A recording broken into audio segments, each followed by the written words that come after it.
परिवार के फ्लैट का एक कमरा। एक महिला रसोई में व्यस्त है। घंटी बजती है, बाई दरवाजा खोलती है। रजनी का प्रवेश। बाजार नहीं चला। रसोई में से हाथ पोंछती हुई निकलती है। चिल्ला बेटा, पर इस समय तो अमित आ रहा होगा अपना रिजल्ट देकर। आज उसका रिजल्ट निकल रहा है ना। चेहरे पर खुशी का भाव। अरे वाह, तब तो मैं मिठाई खा कर ही जाऊंगी। अमित तो पढ़ने में इतना अच्छा ही फर्स्ट आएगा, और नहीं तो सेकंड को कहीं गया नहीं। तुमको मिठाई में बढ़िया खिलानी पड़ेगी। सूजी के हलवे से काम नहीं चलेगा। हंसकर। नहीं नहीं, मैं तुम्हें अच्छी मिठाई ही खिलाऊंगी। मैंने पहले से ही मंगवा कर रखी है। केसरिया रसमलाई अमित को बहुत पसंद है। देखा, मुझे अपने घर में ही केसर की सुगंध आ गई थी। बाजार का तो मैं बहाना लेकर चली आई, वरना तुम तो मुझे काट ही देती। कैसी बात करती हो? मैं एक बार काट भी दूँ, लेकिन अमित अपने मुंह से डालने से पहले रसमलाई लेकर तुम्हारे फ्लैट में दौड़ता। मैं कोई भी चीज़ घर में बनाऊँ या बाहर से लाऊँ, अमित जब तक तुम्हारा भूख नहीं लग जाता हम लोग खा थोड़ी सकते हैं। रजनी आंटी तो हीरो है उसकी। दोनों खिलखिलाकर हंसती हैं। बहुत मेधावी बच्चा है अमित, तुम देखना तो आगे जाके क्या बनता है। बस सब तुम्हारा ही आशीर्वाद है। फिर घंटी बजती है। लीला एक तरह से दौड़ते हुए दरवाजा खोलती है। अमित का प्रवेश। रोज की तरह भारी बस्ते की जगह एक हल्का सा थैला है।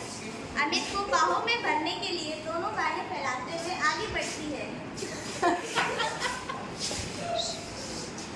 कॉन्ग्रेचुलेशन अमित, बधाई रहेगी। रजनी आंटी पहले से ही मौजूद। अमित का चेहरा उतरा हुआ है, पर दोनों में से अभी तक ऊपर सर किसी का ध्यान नहीं गया। अमित आंसू भरी आंखों से थैले में से रिपोर्ट निकालकर माँ की ओर फेंकते हुए। लो देखो क्या हुआ मेडिकल का। मैंने कितना कहा था मैथ में भी कुछ लगवा दीजिए, वरना रिजल्ट बिगड़ जाएगा। बस मैथ नहीं तो नंबर आ सकते हैं, रिजल्ट बिगड़ सकता है। रिपोर्ट ऐसी देने लगती है। लीला उसे अपनी बाहों में भरकर।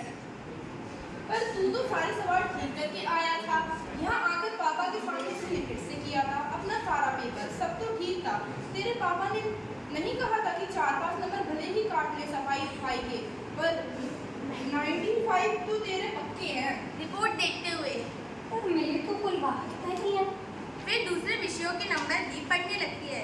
English 86, history 80, civics 88, Hindi 82, drawing 90। सबसे कम मैथ्स में ही है, गुस्से और दुख से।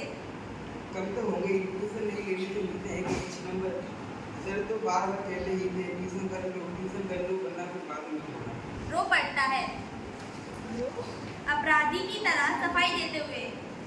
तुझे अंग्रेजी को लेकर थोड़ी परेशानी थी, तो अंग्रेजी में करवा दी थी ट्यूशन।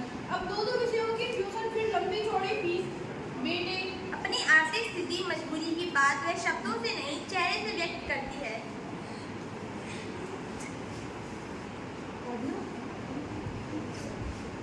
रजनी की बाहों में एकाएक बल पड़ जाते हैं। वह रोते हुए अमित को खींचकर अपने पास सटा लेती है। रो मत, उसके आंसू पोंछते हुए। अमित रोएगा नहीं, समझे? मैं पूछती हूँ, उसका जवाब देना बस। कुछ देर रुककर।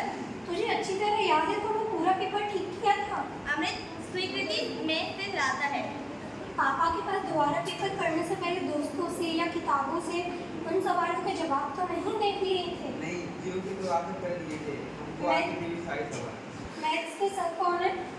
मिस्टर पाटिल। और कितने लड़के ट्यूशन लेते हैं उनसे? 22 साल के शुरू में तो 8 लेने थे, फिर पहले टेंडर के बाद फिर 15 हो गए। हाफ ईयरली के बाद 4 लड़कों ने और लेना शुरू कर दिया। उससे तभी से कह रहे हैं। हाफ ईयरली में तो इसके 96 नंबर आए थे। इसी ने बताया था कि क्लास में सबसे ज़्यादा आए हैं। उसके बाद ये कह देंगे ट्यूशन लो। हाँ, कॉपी लौटा थे।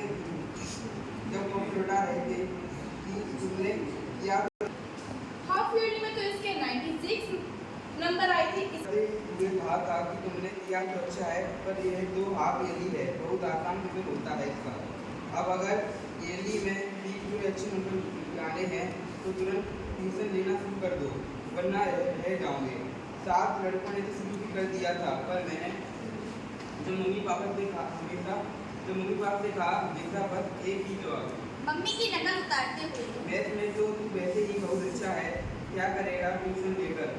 देख या अब फिफ्थ प्लेस आई है मेरी, जो आज तक कभी नहीं आई। अमित की आंखों से फिर आंसू टपक पड़ते हैं, डांटते हुए। फिर आंसू जानता नहीं, रोने वाले बच्चे रजनी आंटी को बिल्कुल पसंद नहीं। मम्मी ने बिल्कुल ठीक ही कहा और ठीक ही किया है। जिस विषय में तुम वैसे ही अच्छे हो उसमें तुम्हें ट्यूशन क्यों ले? ट्यूशन तो कमज़ोर बच्चे लेते हैं।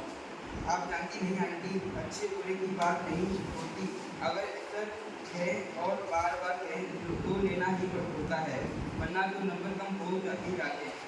पेपर अच्छा करो तब भी नंबर कम हो जाते हैं। हाँ कितना ही अच्छा करो फिर भी कम हो जाते हैं, जैसे मेरे हो गए। यानी कि अच्छा पेपर पढ़ने पर भी कम आती है, सिर्फ इसीलिए कि ट्यूशन नहीं ली थी। तो यह तो सर की गलती नहीं, बदमाशी है। और तू मम्मी से लड़ रहा है, सर से जाकर लड़। अमित इस भाव से सिर हिलाता है, मानो कितनी बेकार की बात कर रही है रजनी आंटी। लीला 2 गिलासों में शिकंजी बनाकर लाती है। अमित लेने के लिए हाथ नहीं बढ़ाता तो रजनी भुड़कती है। चलो पियो शिकंजी, देखते नहीं चेहरा कैसे पसीना पसीना हो रहा है। दोनों शिकंजी पीने लगते हैं। इस दौरान रजनी कुछ सोच रही है, शिकंजी खत्म करके।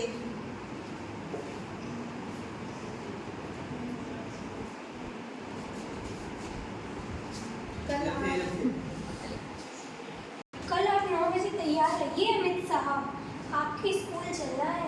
अमित एकदम डर जाता है। कल से तो छुट्टी है, पर आप अगर स्कूल जाकर कुछ कहेंगी तो सर मुझे उससे बहुत गुस्सा हो जाएंगे। वह मत जाएगी प्लीज। हाँ बिल्कुल मत जाएगी।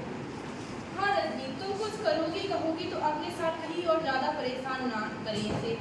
अब जब रहना इसी स्कूल में है तो इन लोगों से क्या झगड़ना। बात को बीच में ही काटकर गुस्से से, यानी कि वे लोग जो भी करें, जुल्म रात्रि करें, हम लोग चुपचाप बर्दाश्त करते रहेंगे। सही बात कहने में डर लग रहा है तुझे, तेरी माँ को। अरे जब बच्चे ने सारा पेपर ठीक किया है वहाँ कॉपी देखने की माँ तो कर ही सकते हैं। पता तो लगे आखिर किस बात के नंबर कटे। झुंझलाकर, बता दो दिया आंटी आप। गुस्से से। ठीक है, अब तुम बैठ कर रो, हम दोनों मांगते हैं। दंदनाती निकल जाती है। दोनों के चेहरे पर एक असहाय सा भाव है। अब ये रजनी कोई और